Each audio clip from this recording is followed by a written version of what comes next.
जय। भारत माता की जय। जय। नमस्कार साथियों, आप सभी को मेरा प्यार भरा जोहार है, नमस्कार है। मैं प्रशांत वर्मा, वंचित जनाधिकार संघ केंद्रीय अध्यक्ष, हजारीबाग सदर विधानसभा प्रत्याशी। आज मैं आपके गांव फतहा में आया हूं और इस मंच के माध्यम से मैं तमाम फतहा वासियों को इस मंच के माध्यम से नमस्कार करता हूं, सादर प्रणाम करता हूं। मैं विनती करूंगा हमारी आवाज जहां तक जा रही है उन तमाम श्रोतागणों से कि आप अपना 5 मिनट का कीमती समय निकालकर, अगर समय है तो बिल्कुल समय दें, क्योंकि अब वक्त आ गया है आप लोगों को एक बेहतर निर्णय की ओर आगे कदम बढ़ाने का। साथियों, जैसा कि आप सभी जानते हैं कि झारखंड में विधानसभा का चुनाव का बिगुल बिल्कुल बज चुका है और ऐसे में आपके बीच तमाम तरह के प्रत्याशी अपने अपना दावा लेकर के आ रहे हैं। लेकिन मैं आप लोगों से विनती करता हूं कि एक बेहतर निर्णय पर जाने से पहले आप लोगों का एक नैतिक कर्तव्य बनता है कि आप अपने बीच आने वाले सभी प्रत्याशियों के चरित्र के बारे में, चाल चलन के बारे में, उनकी मंशा के बारे में बिल्कुल जानकारी ले। जैसा कि आप सभी जान रहे हैं कि आज हजारीबाग सदर विधानसभा में क्या स्थिति बनी हुई है। हजारीबाग शहर के गांव के मेरे और आपके जैसे लोगों के लिए वहां कोई जगह नहीं है। हजारीबाग शहर के कुछ काले कारोबारी जो गलत तरीके से धन इकट्ठा कर रखे हैं, आज वो लोग केवल और केवल पैसे के दम पर बोली लगा रहे हैं, एड़ी चोटी एक कर रखे हैं। ये किसी से कुछ छिपा हुआ नहीं है। आए दिन आप लोग अखबार में भी ये बात पढ़ते होंगे, अखबार में भी ये बात छपता है कि तमाम तरीके के प्रत्याशी आज यहां पैरवी लगा रहे हैं, कल वहां पैरवी लगा रहे हैं और वो लोग सिर्फ और सिर्फ दफ्तरों में पैरवी लगा रहे हैं। उन्हें आपके से या क्षेत्र के विकास से कोई मतलब नहीं है। अब समझ के देखिए कि अगर कोई प्रत्याशी करोड़ों रुपया अगर किसी राजनीतिक दल में चंदा के रूप में देता है तो हम लोग उससे क्या विकास का आशा रख सकते हैं। इन्हीं सब मुद्दों को लेकर के आप लोगों को बात करना है और उन्हीं सब बातों को ध्यान में दिलाने के लिए मैं आज आप लोगों के दरवाजे आया हूं। मैं प्रशांत वर्मा एक बतौर विधानसभा का प्रत्याशी के रूप में आपके बीच खड़ा हूं। हमारी भी कुछ महत्वाकांक्षाएं हैं, हमारा भी कुछ उद्देश्य है, हमारा भी कुछ लक्ष्य है। आज जैसा कि हम लोग देख रहे हैं झारखंड बिल्कुल 45-50%, 60% जितने भी मतदाता है उसमें युवाओं का हिस्सेदारी है। लेकिन आप खुद देख के देखिए कि राजनीतिक गलियारे में युवाओं को कितना मौका दिया जा रहा है।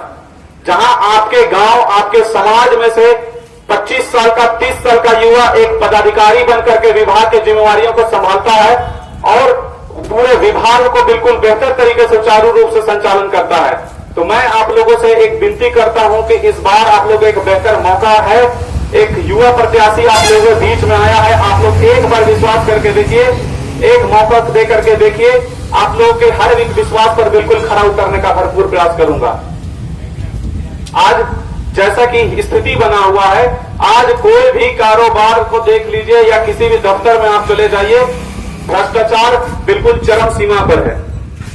मैं आप लोगों को बताना चाहता हूं कि शासन और प्रशासन में जब तक बिल्कुल सामंजस्य नहीं स्थापित होगा, हम लोग विकास का कल्पना भी नहीं कर सकते हैं। जब एक पढ़ा लिखा नौजवान इंसान एक बेहतर पदाधिकारी बनकर के जब विभाग में जाता है, वो लाख अच्छा काम करना चाहता है। आप लोगों की बहुत सारी शिकायतें रहती हैं कि फलाने पदाधिकारी ने काम नहीं किया या फलाना पदाधिकारी ऐसा काम नहीं करता। तो ऐसा में क्या स्थिति है कि एक बेहतर प्रत्याशी काम तो करना चाहता है। बिल्कुल भैया, आप भी आ जाइए अगर 2 मिनट का समय है तो। क्यों? क्योंकि एक बेहतर पदाधिकारी काम तो करना चाहता है, लेकिन उसके हाथ वो कहीं ना कहीं प्रशासनिक रूप से एक भ्रष्ट राजनेता बांध देते हैं। ऐसे में वो पदाधिकारी काम करना चाहते हुए पर भी कुछ नहीं कर पाता है। क्यों? उसके पीछे का सिर्फ और सिर्फ एक ही वजह है कि राजनीति में गलत तरीके के लोगों का प्रवेश हो चुका है, गलत तरीके के लोगों उन लोगों के ऊपर हावी हो चुके हैं। तो ऐसे में पदाधिकारी का काम करने में भी मनोबल टूटता है, वो लोग भी भ्रष्टाचार की ओर अगर कदम बढ़ाते हैं।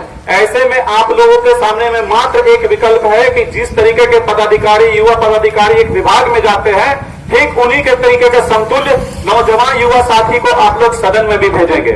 ताकि किसी भी विषय पर दोनों सामंजस्य स्थापित करके उन विषयों पर निर्णय लेंगे और समाज को एक नई दिशा देने का भरपूर प्रयास करेंगे। आज मैं कटकम दाद प्रखंड के कई एक सुदूरवर्ती गांव में घूम रहा हूं। लगातार मैंने देखा भारतीय जनता पार्टी के पिछले 2 टर्म से सांसद भी रहे हैं, विधायक भी रहे हैं, लेकिन आपको मैं आग्रह करता हूं कि आप जाकर के गांव में देखें सड़कों की क्या हालत बनी है। भैया, आप गलत बोल रहे हैं कि सही बोल रहे हैं? बात सही है। आप सामने में आइए ना, सामने में आइए। अरे घबरा कह रहे हैं? अरे आपका बेटा है, भाई है, साथी है, तो बिल्कुल आज आप ही लोग के दम पर, क्योंकि मेरे पास भैया हौसला के अलावा कुछ नहीं है। आप लोग देख सकते हैं कि बिल्कुल साधारण घराने का जन्मा हुआ ये लड़का सिर्फ और सिर्फ आज साहस के दम पर काले कारोबारियों से लड़ रहा है। आज हमारे घर में भी माता पिता है, उन लोगों को भी भय लगता है, लेकिन हम सिर्फ यही दिलासा देते हैं कि आप लोगों को डरने का जरूरत नहीं है। आपका लड़का सही काम के लिए लड़ रहा है और मेरे साथ पूरे हजारीबाग वासी हैं, पूरे ग्राम वासी हैं। हमको बिल्कुल डरने की कोई आवश्यकता नहीं है। मुझे सच बोलने से डर नहीं लगता है। आज जब मैं पीछे की तरफ से जब गांव में गया, सुदूरवर्ती इलाकों में जंगल का इलाका है, बिल्कुल सड़क चलने लायक नहीं है। जब समझिए कि हमारा ये 2 पहिया गाड़ी जब फंस गया गड्ढा में, तो वहां पर 4 पहिया जाना तो बिल्कुल असंभव है। तो बताइए कि अगर भारतीय जनता पार्टी फिर से अगर आपसे आग्रह करती है कि हमको सिर्फ और सिर्फ पार्टी के नाम पर, सिर्फ और सिर्फ मोदी जी के नाम पर वोट दे दीजिए, तो यह बर्दाश्त कतई नहीं किया जाएगा। अब यहां पार्टी का नहीं बल्कि प्रत्याशी का चर्चा किया जाएगा। मैं आग्रह करता हूं, क्योंकि आगामी 2 अक्टूबर को हजारीबाग शहर में हमारे माननीय प्रधानमंत्री नरेंद्र मोदी जी आ रहे हैं। मैं आग्रह करता हूं कि आप मटवारी गांधी मैदान में नहीं बल्कि कटकमदाग के इस गांव में आइए। यहाँ के आप हकीकत से वाकिफ होइए कि आपके नाम पर आपके नीचे के लोग आपको कैसे बेवकूफ बनाते हैं।